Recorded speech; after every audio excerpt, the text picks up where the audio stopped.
The medical bay of the Galactic Coalition Research Station hummed with tension.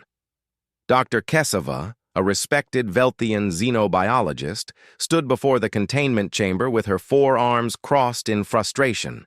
Inside the reinforced glass enclosure, a small creature paced back and forth, releasing high-pitched distress calls that made everyone's scales itch. The creature was a Crix cub, barely 3 weeks old. Its sleek black fur rippled with bioluminescent patterns that flashed angry red. 6 legs carried it in endless circles while its tail lashed against the walls.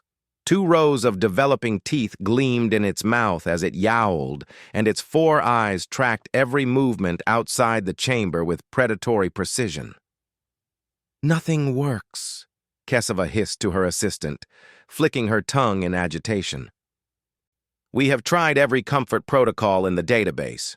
Warmth lamps, pheromone diffusers, sonic lullabies from 17 different species. The cub will not calm." The Crix were apex predators from a death world classified as Category 9 on the danger scale. Adults stood 3 meters tall and could tear through starship hulls with their claws. They were also critically endangered, with fewer than 2,000 individuals remaining in the galaxy. This cub, orphaned when its mother died from a viral infection, represented precious genetic diversity for the species. "It has been 36 hours, Kesava continued. "The cub refuses to eat. If stress levels remain elevated, organ failure becomes inevitable. We are watching a member of an endangered species die, and we can do nothing." Around the medical bay, researchers from a dozen species clustered in worried groups. A Thorian engineer had built a nest structure based on Crick's homeworld specifications. A Melon psychologist had attempted telepathic soothing.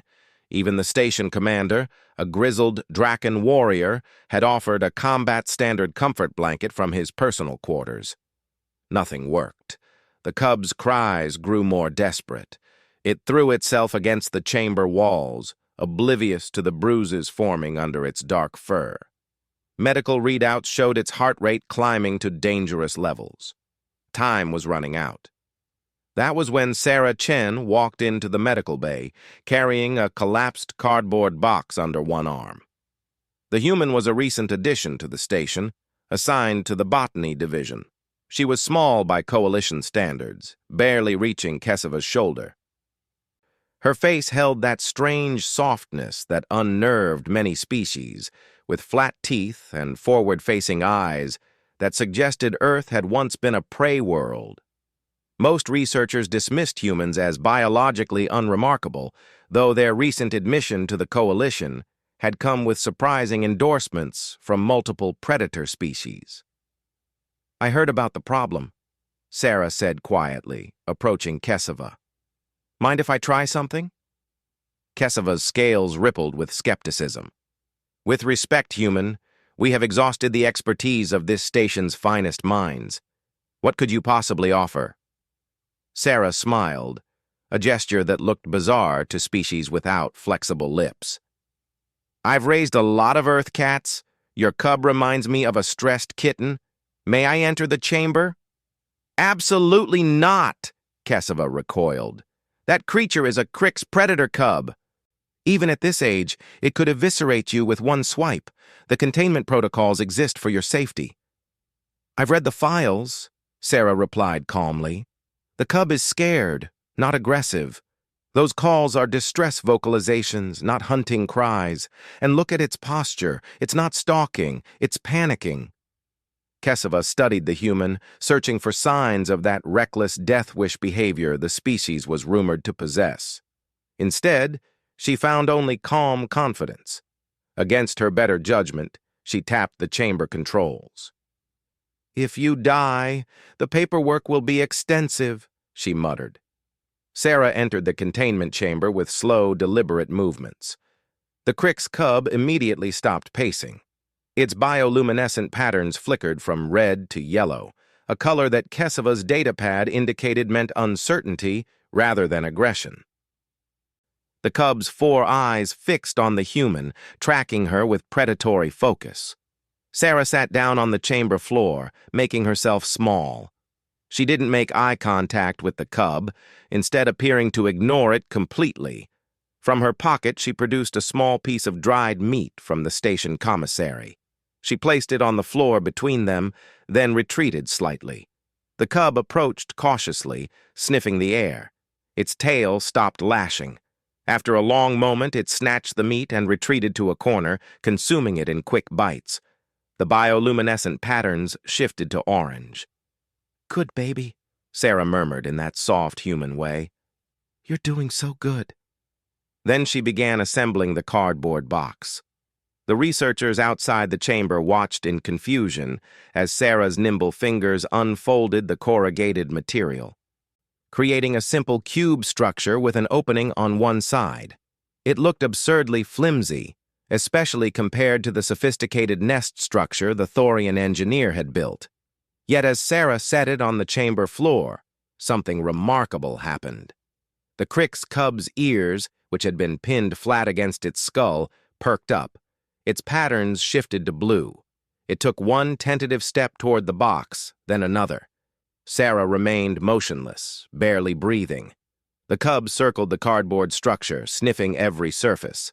Then, with a movement so quick that several researchers gasped, it dove inside. Silence fell over the medical bay. From within the box came a new sound. Not the desperate yowls of distress, but a low, rumbling vibration, the crick's equivalent of purring. "Impossible," Kesva whispered, consulting her datapad with frantic movements. "The stress hormones are dropping, heart rate normalizing. It is actually working. But why? What is special about that primitive container?" Sarah, still sitting quietly in the chamber, smiled. "It's not about the box itself. It's about what the box represents. A small, enclosed space, a hiding spot, a den." She gestured toward the collapsed cub, now completely hidden inside the cardboard. Only its tail emerged from the opening, wrapped contentedly around its body. When Earth predators are young and scared, they seek enclosed spaces where they feel protected. Cats love boxes because boxes provide security. They can watch the world from a safe vantage point. Your elaborate nests were too open, too exposed. The cub's instincts were screaming danger because it had nowhere to hide. Kesava processed this information, her minds racing. The crick's homeworld was covered in dense forests and cave systems. Adult cricks were apex predators, yes, but cubs grew up in narrow den spaces, protected from larger predators until they matured. The instinct ran deep in their species' memory. "We overlooked the obvious," Kesava admitted, something like respect entering her voice. "We focused on comfort and failed to provide security." Sarah slowly stood and backed toward the chamber exit.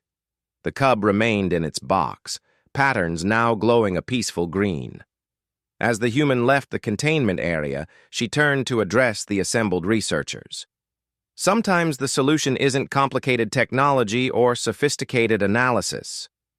Sometimes you just need to understand what it's like to be small and scared in a big universe." Over the following days, the crick's cub thrived.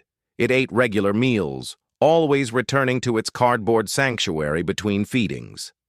Sarah visited daily, gradually earning the cub's trust through patience and stillness.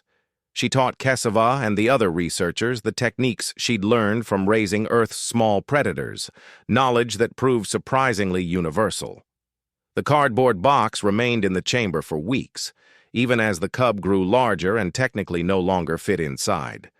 Still, it would try, squeezing its expanding body into the increasingly inadequate space, finding comfort in the familiar enclosure. Word of the incident spread through the coalition. The story of the human who solved an impossible problem with trash and intuition became legend in xenobiological circles. Research protocols were updated to include environmental security considerations for juvenile predators.